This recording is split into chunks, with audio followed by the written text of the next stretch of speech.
Definitely. So what we look for, the definition of vintage is 20 years old and older. So we just actually flipped into this whole new rotation where now the early 2000s is vintage, which is frightening because the styles of the early 2000s, like think Lindsay Lohan, Paris Hilton, like low rise and long tank tops and bling.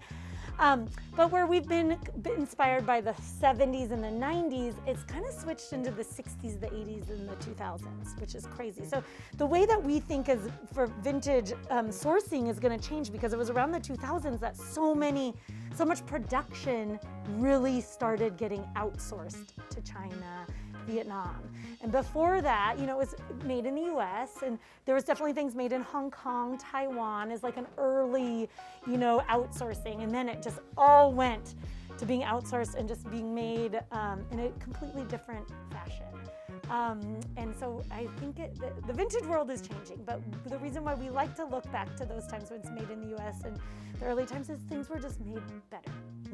Better materials, less of just a capitalist consumerist machine just like mass producing things to get out there so people could buy them at the lowest price. There was more time and energy, and people didn't blink an eye at spending a higher price for a sweater because it would last. It would last a long time. There was care and thought put into it. So, slow fashion, made more centrally, not totally, but made in the US a lot of times, made with better materials, made better, so it lasts longer. You could buy a $5 t-shirt, at Target, H&M, Forever 21, and it's like as soon as you wash it, it's pilled and you kind of have to throw it away, which people have been trained to think, oh, that's okay, I only spent $5, but how many times are you going to spend the $5? And think about that waste, that thing that was made in China, shipped here, let's not, I don't know if we want to even go into the fact, how the systemic racism of the fashion industry, it's like number one. It's so bad. Climate change, fashion, the social and racial, change that we're in the midst of, it's all connected. So a slow fashion is a push away from that.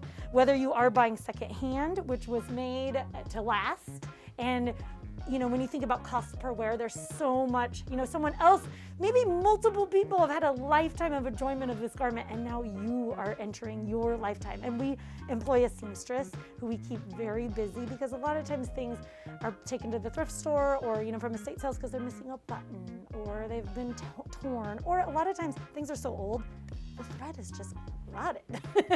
And so we save a lot of stuff, which feels really good because it doesn't need to be thrown away.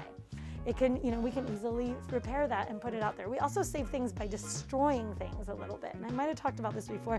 We'll throw more dye at things that are blood stained or hot dog competition eating stained or, whatever, just worn. I bought some stuff from a woman.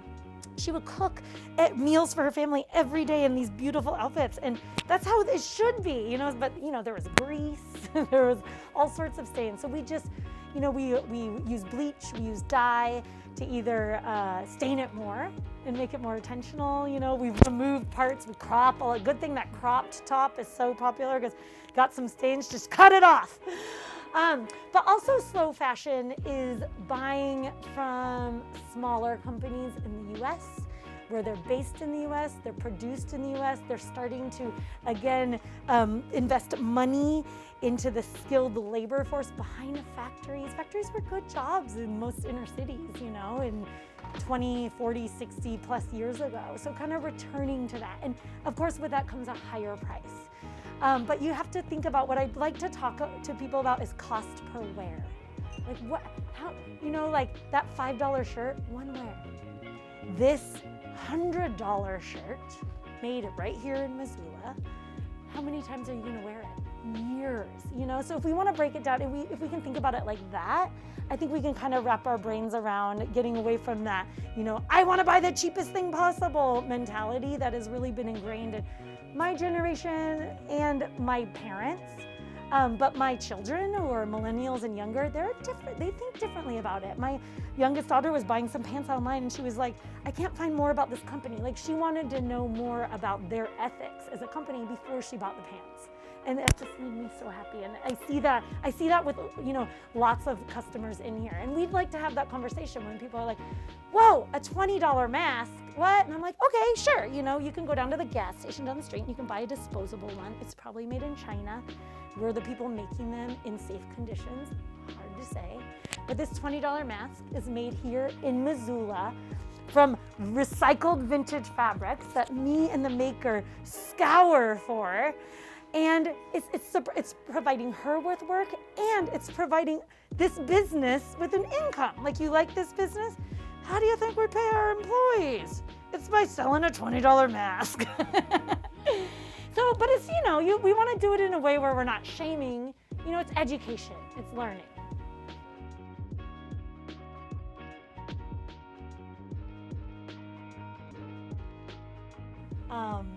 And there's really obvious things, like it really was at the forefront, like when Coachella Music Festival was, when music festivals happened, and people were wearing like headdresses.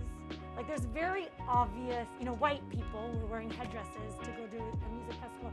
White people were making headdresses to sell at the music festival. There's very obvious ways of people taking something that is, signifies things that they know nothing about in one culture, and then being worn and sold and made for, and mass produced for profit by a dominant culture.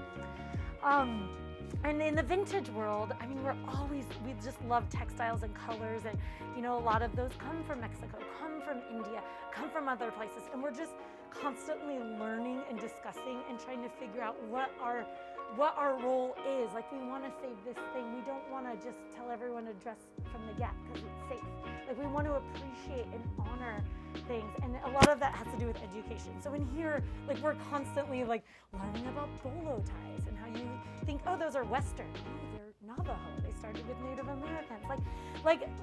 I think a big step in moving forward with cultural appropriation is learning just where everything comes from. So at least we have decided as a company that we're not going to buy from companies that are taking, say, a kimono or something that is, a signifier of another culture and making it their own and selling it.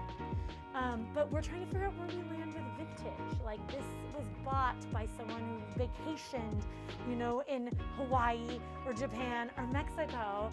And here it is.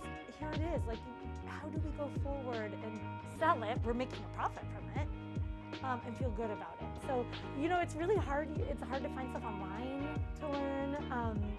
And it's a constant conversation. And I think that's a big step, just talking and admitting that you don't know, and it maybe feels uncomfortable, and how to make it comfortable and how to have the conversation, because we don't want to totally silence all fashion, food, music, everything is all enmeshed, but there's just been such a history of taking without honoring that we want to be a part of changing.